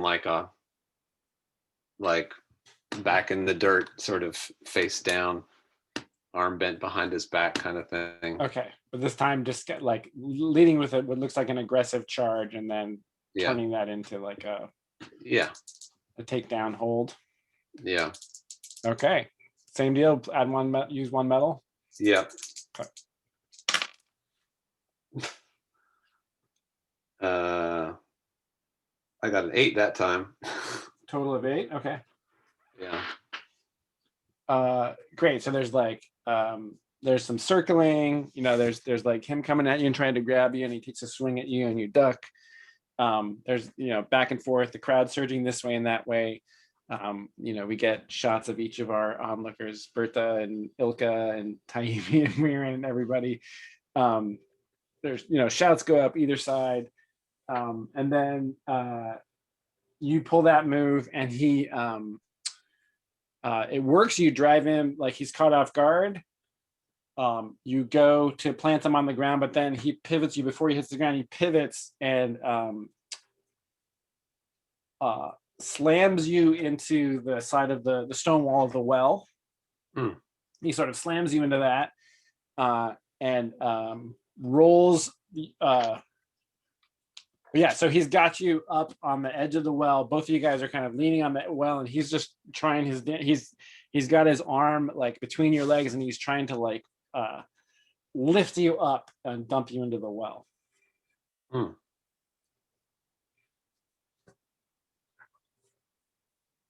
Don't And- ring the bell. And this next roll is going to be the closing roll for the showdown. So however it goes, Okay. um, I think she would try to give him like an elbow in the face, and then like a few more series of blows if she's able to get that off. You know, knock him back and knock the wind out of him and get him on the ground. okay, great. And we know what he's trying to do. Yeah, we know what he's trying to do. All right. I got a 7 plus 3, 10. Great. John, Is you that the got it. Azarax sign? Was that the sign of Azarax? The power of the Dark Lord, man. Yeah, so he's got you there. He's like one of your feet leaves the ground, and there's like a shot of your other foot, and your other foot starts to leave the ground, and then you pivot. And well, actually, you do it one time, and he ducks his head to one side, and your elbow goes by him, and then his head goes like this, and your second one like smashes him right there, and then like blood shoots out of his broken nose. He like staggers back, stunned, hits the dirt, and then pow, pow, pow, and then you stand up, and he's just like unable to get back up. He makes an effort and then sort of falls back into the dirt. And the crowd goes wild. And you're standing there, dirty and messed up, and he's just lying there with like one hand on his nose and like, you know, reaching around. His men come over to assist him, and you can have your town meeting. Yeah. I go up and hug Paiviki, and you know, I invent the high five and high five me. Hand slap. That's cool. We should do that more often. Yeah, I totally think that we should just take their armor, take their weapons, like no armor, no weapons, big meeting, like let them try to explain why they're useful, like without their weapons and their armor, and let the villagers talk among themselves if they're useful, and like we'll just hold on to the armor and weapons, we'll give them back, and then we'll go. That's what hey, what's the matter, baby? That's what Taimi suggests. So to disarm them, not just take their weapons, but to make them take off their armor. Yeah. Yeah, if they claim that they have the wisdom to rule, then they should not need these the trappings of war to make them wise. Okay. Right. Well, they're going to follow their captain's orders, and you guys get to have the town meeting on your terms. I mean, I'll say this about the Colkeen: they keep their promises. Yeah. It's part of their deal. That's true. Yeah, I think we should just shout that out to the village. We know the Corkeen keep their promises.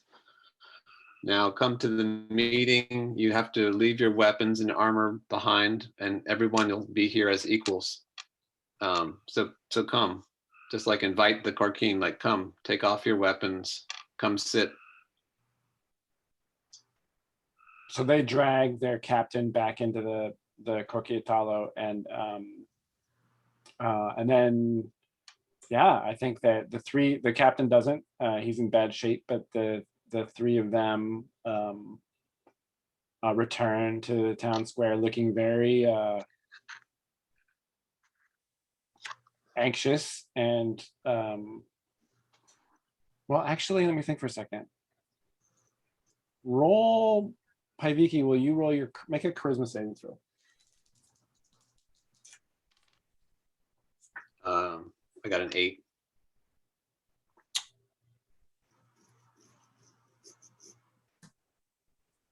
Okay, 2 of them return to the square. You don't know what's happened to the third.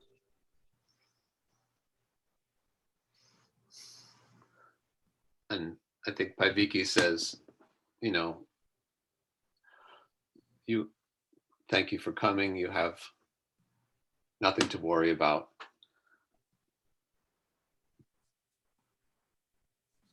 Yeah. And it goes without saying that Taimi did the same thing. She doesn't have armor, but she like left her crossbow and sword, or she like, like ching, like stuck her sword Yeah. like, very, very theatrically and like hung the crossbow on it and like took out her hunting knife and like threw it down next to the sword. Yeah. Great. So everybody has set aside their weapons and gathered around the well there. There is a there is a wooden cover to the well, which with several of the villagers under Ilka's guidance, like cover the top of the well so you can stand up there and address everyone.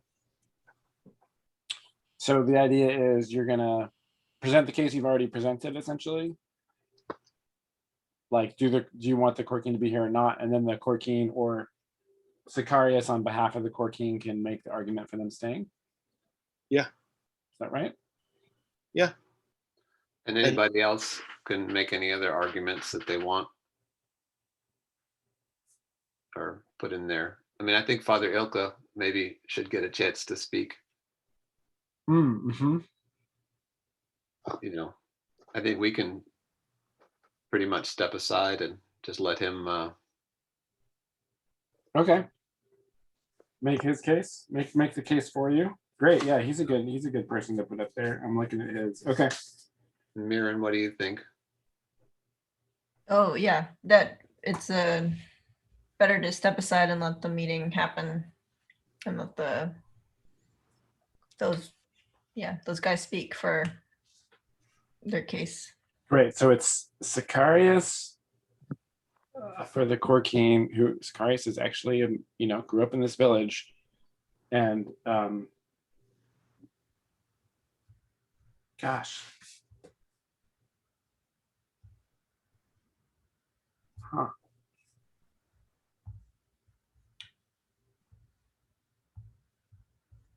Actually, Sicarius. After that whole thing happens, Sicarius throws in with you guys. Like that was the thing that did not happen 2 years ago, right? You actually did the job. So then it comes to who will stand instead of Sicarius, and everybody looks to the word keepers who now are weaponless and unarmored.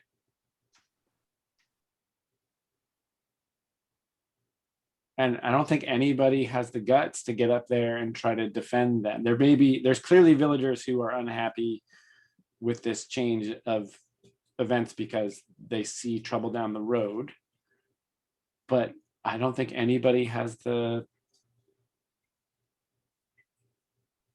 to get up in front of this crowd, which was just cheering on the defeat. So I think what you get is like Ilka gets up there and makes his case, and then they say that he turns, to Sicarius and he says, "Friend, what do you say on behalf of the Corkine?"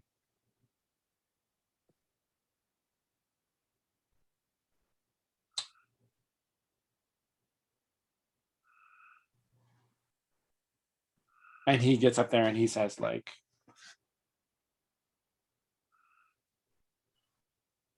Rayuna is our example. I stand with the people of Rayuna. Let someone else speak for the Corkine. And then everybody looks at the word keepers and they just kind of look at each other because that's the last thing they're going to do. These two, lower level, they don't even know how to approach that question.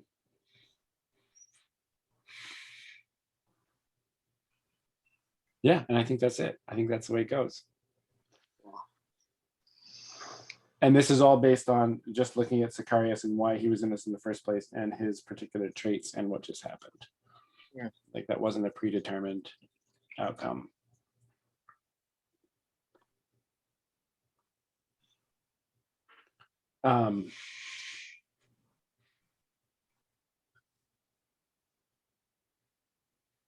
Yeah, so I think that in the aftermath of that, it's the word keepers kind of slink away back into the house. And I think overall, there's a kind of like excitement and hubbub around this. And then also you have this sense, Muir and you in particular have kind of tuned in. You've been listening to people talk and all that, as all this action's been going on, you've been paying more attention to that stuff. And there is there's like relief and excitement and joy. And there's also like apprehension and fear about what the future holds. Like all of that's mixed up in there. But for now,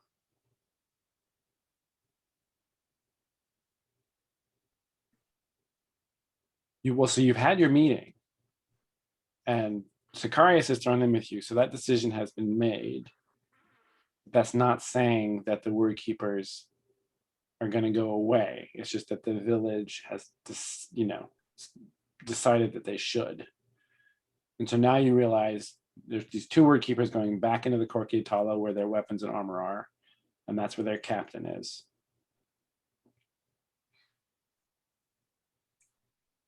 What happens next? I mean, we could stop them before they get back to the Korkiatala and get their weapons, and just tell them that they're free to leave because their services are no longer required. Okay, does Paiviki step in and do that? Not alone, but yeah. So all three of you. I mean, I think so. I think it makes sense. We've got one beaten up captain, one other guy we don't know what's happening with him. And we've got these two people who, are being asked to leave now. We want to make sure that they do leave. Okay. So you guys they turn and move back to the Korkiatala, and Muirin, are you there also? Are you blocking their way also? Or are you doing something else? Oh, yeah, I'll stand with Okay. Pain. So they turn back, and the three of you are blocking the entrance to the courtyard there, and they sort of stop. And Paiviki says that. Can I ask a point of yeah. Are Korkeen like notorious, like all of them who are word keepers, for keeping their word? It's supposed to be part of the job. But of course, individuals are individuals. Yeah. So yeah, generally speaking, it's part of Korkeen culture in general. And if you get the job of word keeper, then you're supposed to be you're supposed to abide by those rules even more so than the average citizen. But there's no universal rule. It seems like by rights we should just be able to get them to promise that they will leave without their weapons and armor. Okay, so right now that's what you ask of them. I mean, I think Vicky is actually like saying that in front of Miran and Taimi, like they're word keepers, right? They keep their word. That's great. That's great. Yeah. So we ask them to, and the guys are staying there like, wait a second. We ask them to give up their weapons and armor and leave, then they will, right?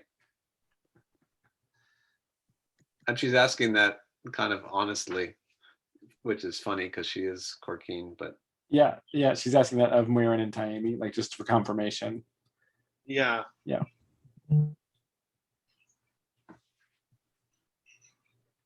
Yeah, so they are not going to stand up to the person who just beat their captain and made their crossbow bolts fly away. Yeah, there's no role there or anything. You sort of for a second you're like asking a kind of innocent question about the cultural values of the Korkeen people just for clarity's sake, and then you turn that question to them, and they they say like, well, we will go. We can we need some food for the road.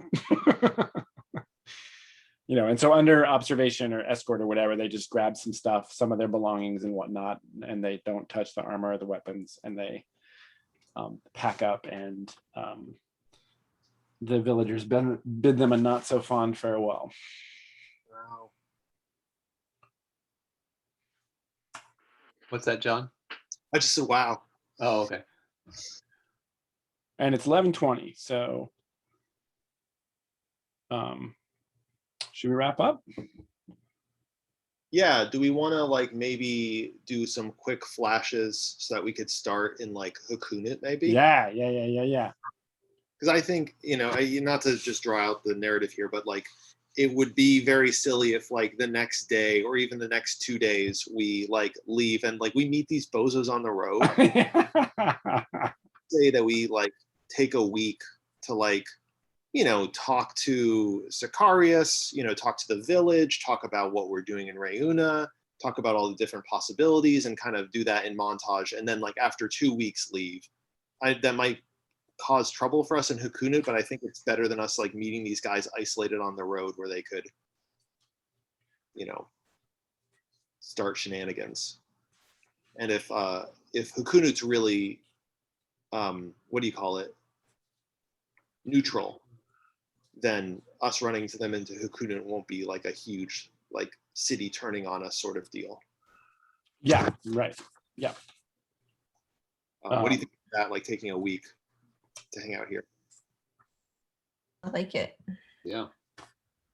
Yeah, so they get to know us too. Yeah. All right, so a week of rest and recreation in, you are tired from your journey through Watcher's Climb, for sure. Is there anything in particular you want to do for that week? You're all recovered up. Just kind of build up a relationship with the villagers. Yeah. Okay. Form trust. Great. So we'll do that. Great. And then we'll cut forward to the trip down the southern road, and we'll leave our episode. So here is the map as it will be revealed upon reaching Hakunut. You guys making the loop all the way back to Reuna. And when you come out of the woods on, let's see, it would be like a 2-day trip by road. Let's make it real quick. Donna, we roll 2d6, see what the weather's like. 8. No, 8. Yeah, 8. Still clear, beautiful, midsummer. Oh yeah, and you just spent a week.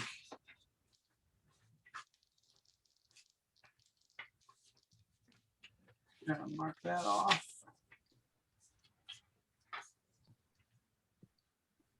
Jarvie. Oh. You remembering? Yeah, that was gosh, the most overland travel we ever did was that like Lord of the Rings, get Merry and Pippin back chase. Lord of the Rings goat ride. Yeah. Yeah. Look at that. Yeah. And then you come out of the second day of travel there in clear summer weather to my sketchy drawing of Hakunut. Oh yeah. Nice. Which is kind of a stilt town. It's like in the middle of this flooded area, right? So this is all sticking up out of the water, and you have to get there by coracle or rowboat. Oh yeah. This is the Mos Eisley of your world. This might be, yeah, totally different from anything we've seen so far. And okay, so we'll wrap up. Well, Paviki, you get XP because you did both of your things. You did a fighter thing and a magic user thing, so you get class XP for that.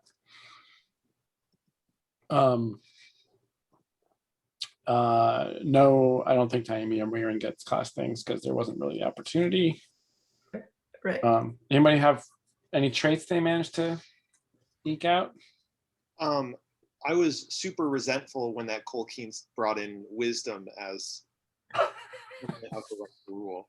Yes, you totally were. He specifically used wisdom. I didn't know if you were beating me or not. No, not on purpose. That's great. They don't have the wisdom, wink, wink, to make that decision. Paviki was definitely boastful. Wait, or was she? Oh, no. What am I talking about? There was the whole WWE champion of the Southern Reaches. Yeah. And talk about bold. Maybe Yeah. like the most bold gesture that Paviki's ever made. Yeah, let's just talk to these guys. Let's have a town meeting with them present. Yeah, that could have ended really badly Yeah. on the third roll. Yeah, it could have. How about Mirren? Anything? Any opportunity there? I think her only like memorable trait was just being like respectful of Paiviki's just fighting ability or ability to command, I think. Right. Take the XP. That sounds good. Did you make an exciting discovery? Anything? There's a bounty on our heads. Oh yeah. Hey, there we go. Great. Everybody gets that. Is that like, I didn't want to slow play when that was brought up, but is that like a concept that like we're familiar with? Ooh, good question. Like, Right. Like the whole idea of we've had paying money. crew from Sakagara to Reuna. Has anyone ever come and been like, we're hunting someone? I think that's probably happened. Yeah. There's bandits on the road and whatnot. So I think you are familiar. Great question though. I love that you're even thinking that you might not have been familiar with that. Yes, so you discovered that. Did you overcome a difficult obstacle? Indeed. No memorable booty was acquired. Alas. This isn't really a campaign about acquiring memorable booty. Yeah. What are you talking about? Not the silver? Sorry, the goblet. Oh yeah, sorry. You got that this session, of course. Yes, everybody gets XP for that. Whoa, this unprecedented piece of worked silver. Glass. Yeah. Cup for That's drinking. the first thing that happened. All right, so it looks like we can do one village per session. It's like an episode of The Incredible Hulk or Kung Fu. Travel from village to village. That was a good balance. I know that you might have wanted to go through both, but like in terms of fast forwarding, but also like kind of living in the moment. You know, I think definitely with this particular group of people, I think we would have spent a lot of time kind of planning out like, okay, well, how do we approach this? Yeah, right. How do we have these secret meetings? I think we would have done more reconnaissance, and there would have been a plan of like, oh, like Pavik will have this talk, but like, you know, Muiren's going to be dressed up as a bush with a crossbow, you know. And this really just like cut to the meat of it. I really liked it. Good, great. Yeah, it's a way to move things along faster there, and it's a good sort of thing to practice for sure. Because it's definitely that balance of like, you want consideration and strategy to play a part, but you don't want to, but you also want to get to the stuff. Like you want to get to the important stuff. So that'll be the real challenge when I do this. When I run this other campaign, is trying to take those 3 hours and make them as like, because you got to get out and then back to town within that one session. Mm-hmm. So it's good to hone those skills. Right. All right. Awesome. Thanks, guys. That was awesome. Success. We got a couple more episodes in us. Probably a Kukunit and then back to town. Yeah. And then some epilogues for our party band. All right. Great. Thanks. I think around the calendar, mustache is looking good, John. Max really wants a mustache. He's like, Dad, grow it out. I can live vicariously. He wants you to have a mustache, or he himself wants a mustache? He's like, I can't wait until I'm old enough to have a mustache. Oh, God bless And him. he's picturing like a French, like a pencil.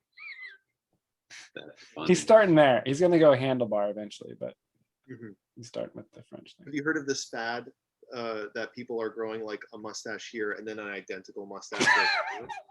No, not connected? no, I have not. Now I have heard of it. I hope it's not a thing when he gains the ability to grow lip hair. Yeah, we'll see. All right, thanks, you guys. Thanks, Jason. Be in touch about next Thank time. you. Y'all. Have a good night. Bye, guys.